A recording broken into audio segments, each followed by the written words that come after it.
तो आज का जो टॉपिक है वो हम 1909 का जो भारतीय परिषद अधिनियम है उस चीज के बारे में हम पढ़ने वाले हैं। ठीक है, तो हमारा जो दो तीन टॉपिक हो गए हैं। भारतीय संविधान का जो विकास है, संविधान कैसे बना है उस चीज के बारे में। तो उसमें से हमने काफी एक्ट पढ़ लिए थे, जिसमें चार्टर एक्ट था और भारत सरकार अधिनियम था। वो सारी चीजें हमने पढ़ ली थी। इससे पहले बहुत सारे हमने दो दिन तीन क्लासें हो गई इस चीज की। ठीक है, तो वो अगला जो टॉपिक है वो है 1909 का भारतीय परिषद अधिनियम। तो ये बहुत ही इंपॉर्टेंट होने वाला है और एग्जाम के पॉइंट ऑफ व्यू से ये बहुत ही इंपॉर्टेंट है, जो मैं इसके आगे कराने वाला हूँ। इसमें से अधिकतर क्वेश्चन इसी में से आते हैं, जैसे कि 1909 का, 1919 का, 1935 का। ठीक है, ये ऑप्शन हमेशा जब भी क्वेश्चन कोई इससे रिलेटेड क्वेश्चन आता है तो ऑप्शन ये दिए जाते हैं: 1909, 1919, 1935 और 1947। ज्यादातर इससे पहले चार्टर एक्ट में से दिए जाएंगे या इसमें से दिए जाएंगे, तो इसीलिए आपको पता होनी चाहिए। अब पहले इसको पढ़ने से पहले आपको इतना पता होना चाहिए, राज्यसभा इन्हीं एक्टों में आया है, संसद इन्हीं एक्टों में आया है, विधानसभा इन एक्टों में आया है। यानी कि मुस्लिम को या महिलाओं को, ईसाइयों को, जितने भी धर्म हैं, वो सभी को वोट देने का अधिकार इन्हीं एक्टों में है। ठीक है, ये बहुत इंपॉर्टेंट होने वाला है आपके लिए, जो ये सारी चीजें एक्ट हैं। ठीक है, जिसमें कि आपका पहला, उसी के बारे में हम डिस्कस करने वाले हैं, 1909 का भारतीय परिषद अधिनियम। ठीक है, ये अधिनियम ऐसा अधिनियम है जो बहुत कम समय के लिए रहा है दूसरे एक्ट की तुलना में, बहुत कम। यानी कि इसका संवैधानिक विकास जो ब्रिटेन ने कोशिश की वो कम समय में ही हुआ है, ज्यादा नहीं इसमें चीजें, क्योंकि इसमें मुस्लिम लोग आ गए थे, तो दंगे फसाद हो गए थे, तो इसी कारण ये बंद करना पड़ा इनको। ठीक है, इस चीज के बारे में हम पढ़ने वाले हैं। पहला एक्ट आपको दिख रहा होगा, इस एक्ट कि जो, जिसमें आपको पहली लाइन, इसमें इंपॉर्टेंट चीज है, इस एक्ट को मार्ले मिंटे सुधार भी कहा जाता है, मिंटो सुधार भी कहा जाता है। इसका मतलब है मार्ले, अगर मार्ले की बात कर रहा हूं, मार्ले उस समय कौन था? आपका भारतीय राज्य सचिव। मैंने आपको पहले ही बता दिया था, ये भारतीय राज्य सचिव है। ठीक है, सेक्रेटरी, जो मैंने आपको 1858 में बोला था कि जो कोर्ट ऑफ कंट्रोल और जो कोर्ट ऑफ डायरेक्टर था उसको समाप्त करके इसके जगह एक नया पद आया था, जिसको बोलते हैं भारतीय राज्य सचिव। ठीक है, ये एक ब्रिटिश कैबिनेट मंत्री था, तो वो भेजा गया था। उस व्यक्ति का नाम था मार्ले, लॉर्ड मार्ले पूरा नाम है इसका। ठीक है, और मिंटो, ये आपका वाइस राय है। ठीक है, जो ये मिंटो है, लॉर्ड मिंटो बोलते हैं इसको, और मिंटो द्वितीय है, ये याद रखना आपने, वर्ण नहीं है ये, द्वितीय है। और ये आपका वाइस रॉय था। ठीक है, वाइस रॉय था, और ये 1905 से लेके आपका 1910 तक रहा है। ठीक है, गवर्नर जनरल, ये भी आपको बताना चाहिए। यानी कि मुस्लिम लीग की स्थापना भी इसी के समय हुई है। ठीक है, तो ये उपज माना जाता है, इसलिए याद रखना, जो ये 1909 है इसको सांप्रदायिक सांप्रदायिक निवाचक निवाचन प्रतिनिधित्व प्रणाली भी लागू हुई थी, उसी को बोलते हैं जो मैंने बताया। ठीक है, ये पहली बार इन्होंने भारतीयों के धर्म पर अटैक किया, पहली बार यहाँ ऐसा हुआ है। ठीक है, इसको सांप्रदायिक निवाचन प्रतिनिधित्व भी कहा जाता है, यानी कि मुसलमानों के लिए अलग से वोट देने का अधिकार या विधायक खड़ा होने, जो भी चीजें हैं, वो मुसलमान ही इनको वोट डाल सकते हैं। ये अंग्रेजों ने पहली बार ये चीज किया था। ठीक है, तो जैसे मैंने दूसरी लाइन में लिखा है कि मुसलमानों के लिए अलग से ये इलेक्शन लड़ सकता है, इनको मुसलमान ही वोट डाल सकते हैं। तो ये किस में हुआ है? 1909 के अधिनियम में। ठीक है, उसके बाद जो पूरक प्रश्न, जैसे मैंने 1892 में आपको बोला था कि वहां पर क्या था कि पूरक जो प्रश्न है वो पूछ नहीं सकते थे, यानी कि दोबारा रिपीट करना, वो क्वेश्चन नहीं पूछ सकते थे। यहां पूछ सकते हैं, यहां पर अधिकार दिया है। 1892 में ये अधिकार नहीं था। 1892 का एक्ट, अगर आपको पिछली इसमें चीजें क्लास में देखा होगा आपने, 1892 में क्या था? 1892 में ये था कि बहस कर सकते थे, वोट नहीं डाल सकते थे। अब यहां पर उन्होंने सभी हिंदुओं को नहीं दिया है वोट देने का अधिकार, उन्होंने सिर्फ किन को वोट देने का अधिकार दिया है? मुस्लिम को। ठीक है, यानी ये लड़ाना चाह रहे हैं, लेकिन धर्म की जब कुछ नहीं हो पा रहा है तो ये धर्म को लड़ा रहे हैं आपस में। ठीक है, किसी को ज्यादा वैल्यू दे रहे हैं, किसी को कम वैल्यू दे रहे हैं। ठीक है, तो ये सारी चीजें इस एक्ट में, वायसराय की जो कार्यकारी परिषद है उसमें पहला व्यक्ति, यानी कि बड़े पद पर, याद रखना, वो एक जो अपना पहला जिसने सिविल सर्विस निकाला उसका नाम सत्येंद्रनाथ टैगोर, और जो बंदा वायसराय की कार्यकारिणी से बड़ा हेड एक तरफ से, यानी गवर्नर जनरल के साथ जो काम करने वाले लोग होते हैं उसमें से व्यक्ति, ऐसे इसके पहले भी जुड़े गए थे, जैसे हुसैन बिलग्रामी एक व्यक्ति था, इससे पहले भी चुने गए हैं, पर इसका कोई कद बड़ा था, ठीक है, इसलिए सत्येंद्र प्रसाद सिन्हा जो है वो पहले व्यक्ति चुने गए हैं, ठीक है, जो हाई पद पर थे, बहुत छोटे पद पर थे, ये बड़े पद पर बैठाया गया था, ठीक है, यानी कि भारतीयों को भी देना धीरे धीरे शुरू किया गया बड़े पद के लिए, ठीक है, ये सारी चीजें इसमें इंपॉर्टेंट चीजें है। तो कानूनी सदस्य बनाया गया, जिसमें बताया इसको बड़ा सा पद दिया गया है, विधि सदस्य।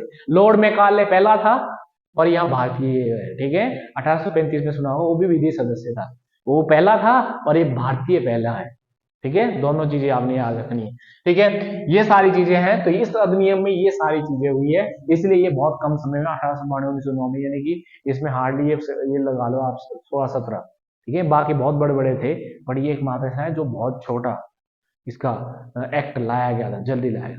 फिर एकदम नया एक्ट लाया गया 1919 का, ठीक है, इसमें नहीं लिखा है, आप इसमें लिख सकते हैं, इसको मोटेंग्यू चेम्सफोर्ड सुधार भी कहा जाता है, ठीक है, जैसे मैंने मार्ले मिंटो बोला, इसको कहा जाता है मोटेंग्यू मोटेंग्यू चेम्सफोर्ड चेम्सफोर्ड सुधार, ठीक है, इसे मोटेंग्यू चेम्सफोर्ड सुधार भी, सेम, ये आपका सचिव है,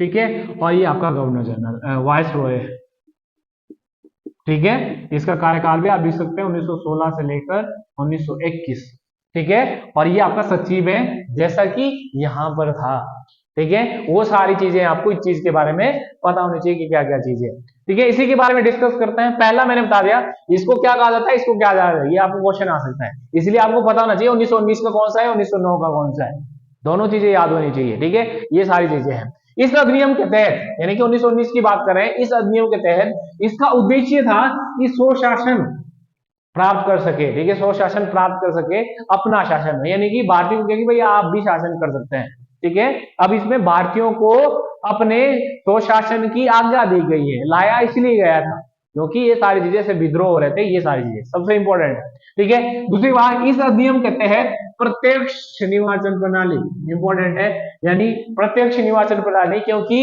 1892 का आपने सुना होगा, 1892 में क्या कहा गया कि अप्रत्यक्ष रूप से चुनाव किया जाएगा, आपको अप्रत्यक्ष पता होगा, ठीक है, अप्रत्यक्ष क्या होता है क्या नहीं होता है उस चीज के बारे में, इसमें क्या प्रत्यक्ष, यानी कि जैसे प्रधानमंत्री का इलेक्शन होता है, राष्ट्रपति का अप्रत्यक्ष होता है, ठीक है, वैसे ही यहाँ पर प्रत्यक्ष प्रणाली शुरू की गई थी, ठीक है, तो ये आपको पता होना चाहिए अप्रत्यक्ष किसमें है और प्रत्यक्ष किसमें है, दोनों चीजें आपको पता होनी चाहिए। उसके बाद विधानमंडल में 2 सदनात्मक प्रणाली अपनाई गई, जैसे कि आप बोल सकते हैं कि जैसे आपका विधान परिषद और विधानसभा, या वैसे ही सेंटर में, यानी आप अगर आप दे लोकसभा और राज्यसभा, तो आप ये इसका आंसर क्या देंगे 1919, यानी विधानसभा या विधान परिषद स्टेट में और सेंटर में आपकी क्या हो जाएगी राज्यसभा और लोकसभा, ठीक है, तो ये किस में लाया गया है 1919 अधिनियम में, ठीक है, तो ये आपको पता होना चाहिए। उसके बाद मैंने बताया कि केंद्रीय विधानसभा में इतने सदस्य थे उस टाइम और राज्य परिषद में 60 सदस्य थे, ठीक है, ये आप कह सकते हैं, या ये भी कह सकते हो लोकसभा में 145 सदस्य थे और राज्य परिषद में, यानी कि आपका क्या कह सकते हो आप इसमें राज्यसभा, ठीक है, उसमें 60 सदस्य थे, तो ये भी आप तुलना कर सकते हैं आज की साथ, आपके आज के साथ। उसके बाद इस अधिनियम में प्रांतों में 2 शासन, ये आपको फिर से दूसरा टाइप का दिख रहा होगा, ठीक है, दूसरा टाइप का मतलब कि 2 शासन प्रणाली, मतलब कि आपकी 2 शासन प्रणाली मतलब संघीय सूची और राज्य सूची, ठीक है, यानी प्रांतों के अंदर 2 टाइप के, एक असंरक्षित, ठीक है, असंरक्षित प्रणाली और हस्तांतरित,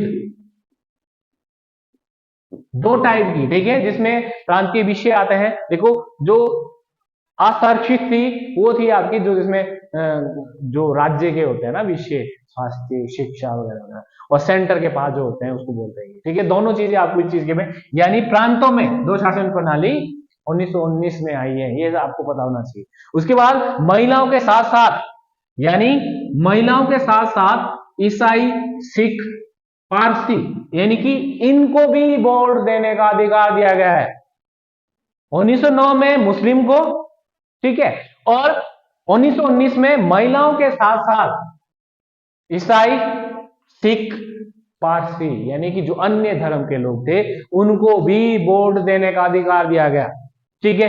ये सारी चीजें हैं जो 1919 में हुई। उसके बाद इसमें कई चीजें ऐसे भी की गई कि भाई यहाँ विधानमंडल के सदस्यों की संख्या बढ़ा दी गई है, 60 से आगे बढ़ा दी गई है, ठीक है। ऐसा भी कुछ हुआ है इस समय कि 60 से 120 कर दिए, ये सारी चीजें इसी में हुआ है। उसके बाद इस अधिनियम के तहत सिविल सेवा की जो परीक्षा है, पहले कहां होती थी? लंदन में होती थी। लंदन में अब कहां होगी? लंदन में तो होगी होगी, बट अब कहां होगी? इंडिया में भी होगी, ठीक है। लंदन में जरूर होगी पर इंडिया में भी होगी, ठीक है। इस चीज के बारे में आपको पता होना चाहिए। अगर आपसे पूछे कि इंडिया में कहां हुई, क्वेश्चन ये आता है कि इंडिया में कहां हुई, तो आप लिख सकते हैं 1926 में ली कमीशन था। ली कमीशन के आधार पर, ली कमीशन के आधार पर एक कमीशन बनाया गया, यूपीएससी जो आप बोलते हैं आज, ठीक है, जिसको आप सिविल सर्विस बोल रहे हैं, उसमें ली कमीशन के आधार पर 1926 में एक सिविल, और इलाहाबाद में सबसे पहले इसकी स्थापना की गई और वहीं पे आपकी एग्जाम करवाए गए हैं। तो ये वाला आपके आज का जो टॉपिक था, इंपॉर्टेंट चीजें हैं जो आपको आना चाहिए। हमने बात की 1909 के बारे में। आज 1909 को मार्ले मिंटो सुधार भी कहा जाता है, ठीक है, क्योंकि मार्ले सचिव था, ठीक है, और मिंटो वायसरॉय था। उसके साथ साथ मैंने बताया कि मुसलमानों को सबसे अंडरलाइन जो इसकी चीज है, वो मुसलमानों को अलग से वोट देने का अधिकार दिया गया, ठीक है। और 1909 में क्या याद रखना है आपने कि ईसाई, महिलाओं, सिख, पारसी को भी वोट देने का अधिकार दिया गया, ठीक है। कन्वर्ट आपने तुलना करनी है इनके दोनों के साथ, तुलना करनी है, ठीक है। यहाँ पे यार बाकी इसमें प्रत्यक्ष प्रणाली, क्योंकि आज बहुत अप्रत्यक्ष प्रत्यक्ष इलेक्शन किए जाते हैं, तो ये भी चीजें आपको, बाकी आज राज्यसभा, आपकी लोकसभा, विधान परिषद और विधानसभा, तो ये भी पता कि आई कहां से ही, तो ये भी आपको बताना चाहिए। इसलिए इसकी तुलना में आपको ज्यादातर इसको दिख रहा होगा, सबसे इंपॉर्टेंट, ठीक है, 1909 का, ठीक है। जो आने वाले टॉपिक हम करेंगे 1935 का, जिसके ऊपर 80% पूरा बेस है संविधान हमारा, वह है 1935 का अधिनियम, ठीक है। तो आज के लिए आप इतना ही, ठीक है, जो आपको इस चीज के बारे में पता होना चाहिए, लास्ट यहीं पे हो जाएगी, ये सारी चीजें हैं, ठीक है। तो ये इंपॉर्टेंट है आपके एग्जाम के लिए।